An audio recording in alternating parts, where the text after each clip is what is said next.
put boiling water in it. Just spread throughout all of it.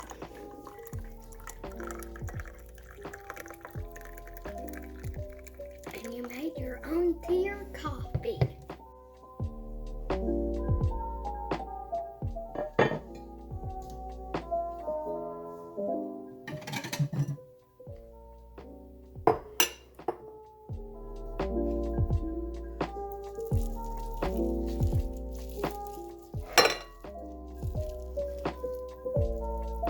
Good morning, everybody! Hello. It is officially the new year. It is officially 2020. I was laying in bed reading, called my husband, told him Happy New Year's, and that was about the extent of my New Year's Day, but... Actually, it's 2021. What did I say? 2020. Oh. Hashtag night shift life. I never know what day, year, anything it is. So it is now officially 2021. That was the extent of our partying. Today starts the first day of my 3-day work weekend. I work 12-hour shifts, so it's always a little difficult. I slept, unfortunately. Fell asleep at 3, woke up at 9.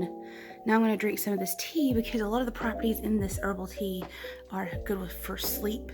And so I'm going to drink this until I'm tired, read a little bit more, and then I'm going to go back to sleep. And then get ready for work.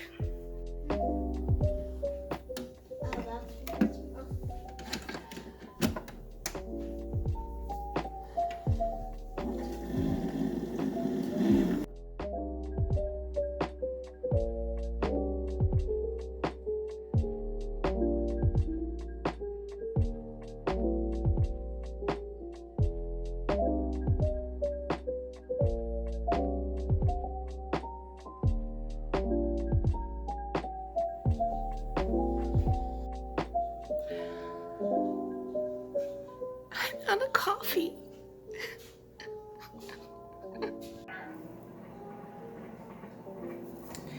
Truth be told, I really need to get a smaller version of this that will sit down in my cup. Too big, and it freaking fits right into this bag. Perfect. You can't even tell what's in there. My wallet, which also has my badge. I have my badge, and then I also have my. Let there be light. One of the number one things that I have done for my fibromyalgia over the last year, as gross as it may sound, it's green juice.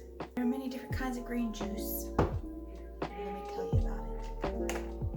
So this one I was able to get at Sam's, and this is just like the... I don't remember what brand it's called, but this is just like the ones that you see that are like Green Machine, and you can find them just about anywhere.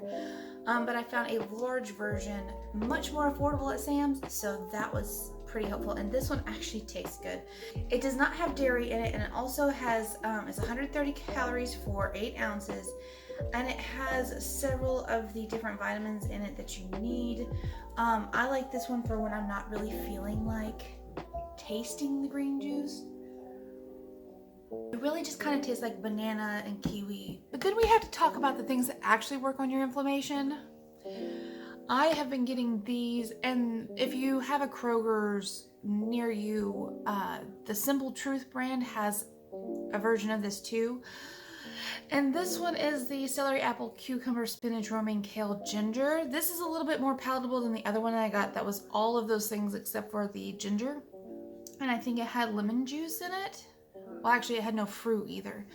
That one was hard to stomach. I was at work and they were like, Lee, what are you drinking? And I'm like, green juice. And they're like, that smells gross. And I'm like, it tastes gross too. But ever since I started adding green juice into my diet, it really has seemed to help with my inflammation, especially if I'm having a particularly high inflammation day. I will actually drink some green juice as much as possible. There have been days where I've actually done kind of like a juice cleanse, just like a one day, all I'm gonna do is drink, juice, try to meet my calorie goals. and that's been a huge help as well. I feel like it just gets a lot of nutrients that is easy to digest into your system. I've read a lot about it. You can read all sorts of different things about all the things on the internet, but I feel like it does actually improve my inflammation. So while I'm waiting on dinner, I'm gonna drink this smoothie. And then we're gonna sit down and we're gonna talk about phase 1. And I have to go to the grocery store tomorrow, so I will talk to you guys more about that.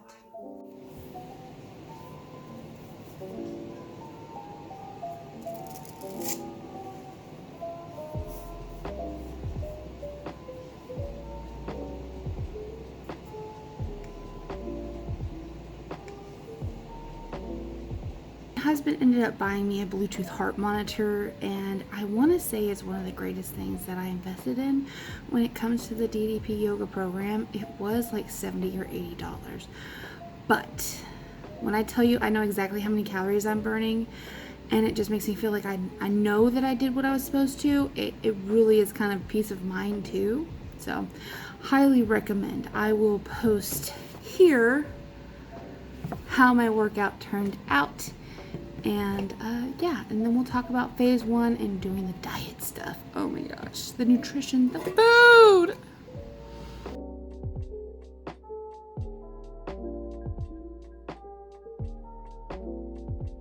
So I am finally back. It's like a week or two later since I actually started this video. I ended up getting distracted and forgot, but we were discussing phase 1 of the DDP yoga program. Now this book is old. This is probably like 6 years old. I don't even know if they hand this out anymore. But on the phase 1 eating program, the biggest thing that I take from it is to basically start cutting out anything that is processed, white flour, white sugar, high fructose corn syrup. It's getting those things like energy drinks, sodas, candy bars, all those junk foods out of your diet. Now, I am trying to do it at a more steady pace because I do have eating disorder tendencies in the past where I have been super hyper vigilant about the things that I'm eating, and it's led to a lot of issues both in my marriage and in my personal life and my mental health. This time I'm actually taking it step by step, and this phase 1 program I'm actually going to do for 3 months, and I think it's January 18th at this time, so we're about to the end of the first month, and I'm doing pretty decent. So as life goes, my phone ran out of memory, and then I took a nap, so my hair is not quite as neat and my makeup is a little but we're just gonna deal with it. We're gonna roll with the punches, okay? On phase 1 so far, what I've been able to do is drastically cut back on the amount of foods that I am eating out. Now, occasionally because of my job and working nights, I will order out, but I'm trying to make healthier choices like Chipotle, or there's a great Indian place that I love to order from that you know is real food ingredients and less of the fake stuff. So I'm avoiding places like Chick-fil-A, any type of fast food. The struggle is there was a day where I had a meeting at 10 a.m., which is, think about having a meeting at work at 10 p.m. That's about what it's like. And I had to run some errands afterwards. We're actually getting new pants, and they called and said, hey, we got your pants. Well, I get there and they ordered the wrong size, and I tried them on and they were so baggy, and I don't want to look like a sloppy officer. And by the time I got home, I only ended up with 3 hours of sleep, and I was completely delirious by the time the morning came 12 hours later. That night I did eat Chick-fil-A, and I did have to drink an energy drink to get through the night. And that was difficult, but I had to remind myself this is about tightening it down and not being perfect. This is not 3 months of me perfectly doing phase 1. This is 3 months for me to get to the point where I'm completely in phase 1. Because so many times those eating disorders that I talked about, I go too hard, too fast, and I jump right in. And some people can do that. If you can do that, bless you. Please do it. Please do it. That sounds amazing. But I am progressively working my way down this time, trying to build those inner habits. So one thing I'm going to show you in a few videos to come, because I've been recording as I went, I just forgot to finish this part, was I'm going to be showing you the food prepping that I'm doing in order to go to work. I'm also going to be sharing kind of recipes, not detailed recipes. I don't have a website anymore where I can blog these things, but I'll try to remember to leave them in the description box so you can screenshot them on your phone or something like that, and you can have those ideas with you. Maybe if this takes off, we'll go further into that in the future. I think this steadier approach is what's going to help, because here's what kind of inspired this thought. Back in 2014, I decided that I wanted to get myself off of sodas and rid myself of that addiction. I realized with food and sweets and fast food that there's this cyclical action that I have, and it's very similar to addiction, and I recognized that with soda. So I would go 3 or 4 months and be great.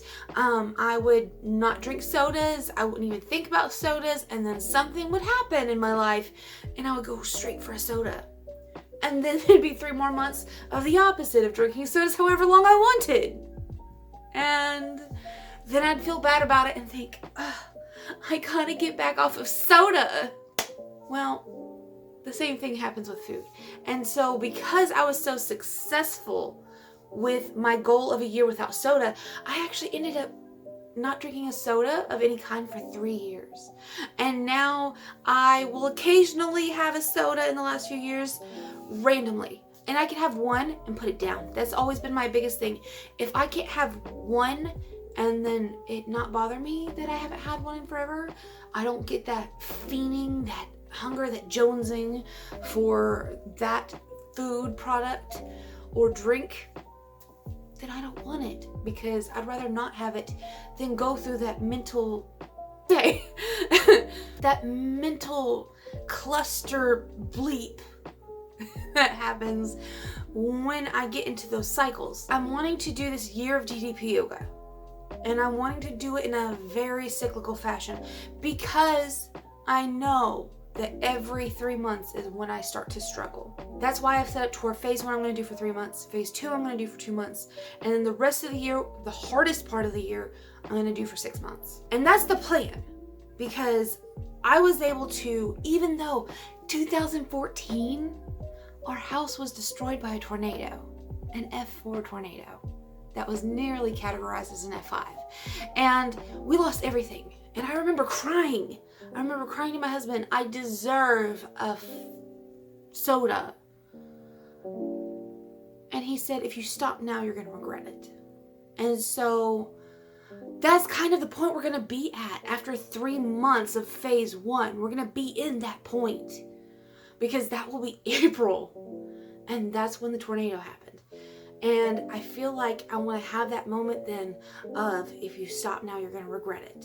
And I'm trying to put these things into place for a reason, because of something that happened 6 years ago.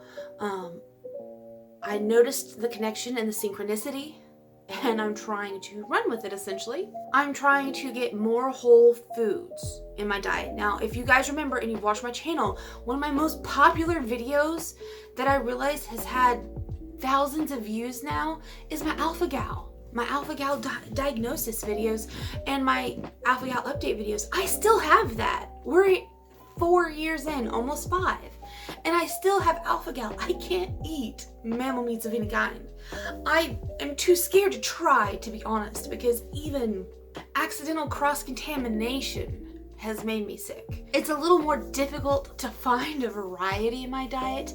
I have been loving lemon pepper salmon. Also, I was going to tell everybody, if you go to my TikTok, The Life of Amy Lee, I'll leave it here on the screen somewhere. I actually post every now and then about recipes or the types of food I'm eating. There are a few, like there's a chocolate gravy recipe on there, I'm not gonna lie. But I do share on there different recipes and different foods, and my favorite has been putting lemon pepper salmon in my air fryer. I actually had it earlier tonight and it was fabulous. I'm also trying to up my vegetable intake, which is probably the hardest part because keeping fresh vegetables is really hard for my ADHD brain to actually remember that that object exists. Because I'm learning with ADHD, object permanence is actually a real struggle. Thus we digress. I want to end this video here. Thank you so much for watching this video. I hope you have enjoyed it. I think I started this video out with my tea recipe. It's a wonderful recipe that has been helping me calm me down and help me sleep better. This year is about self-care and DDP yoga, and so that's part of my routine. If you would like me to talk more about me trying to get into herbalism and teas and making my own, just let me know and I'll make another video about it. I love you guys, and I want to thank you so much for being here. If you have any questions, comments, please leave them down below, and I will encourage you as always to go work hard and eat kind, and we'll see you next time. Bye guys. I'm trying to edit a few videos so I can be more consistent, I promise.